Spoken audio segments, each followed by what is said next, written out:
Hello everyone, we're back to some Strixhaven jank. Sadly, we're only showcasing one card this time because my laptop decided it can't handle video editing anymore. But I'm upgrading to a better desktop computer this week, so you can expect more videos real soon. The card we're looking at today is Mage Opus. This card is an 8 mana instant that does a lot of things. So why would we run this card? This card is kinda good, but it's not 8 mana good. There are plenty of other instants and sorceries that are cheaper, or just better than this one. I will admit that this card is niche at best, but as far as I can tell, there is exactly one deck that you can build where this card is an auto include. And it's all because of the ability at the bottom. You can pay 2 mana and discard it to make a treasure. This might not seem like a super powerful effect in Commander, but what makes this card special is that it lets you do something for 2 mana even though the card itself costs 8. And there is a certain companion that really likes big cards.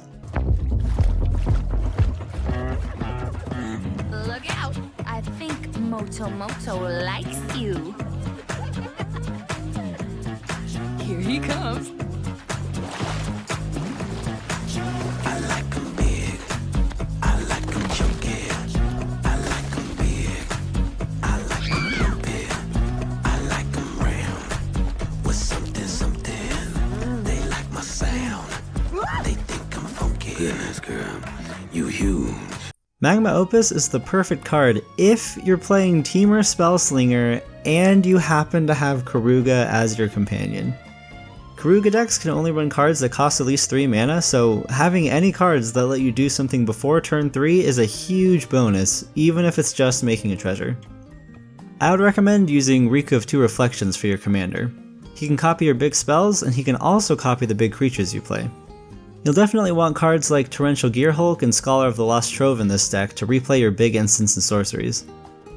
So having the Mage Opus in your graveyard is already good, and the treasure you get just gets you one turn closer to that explosive play.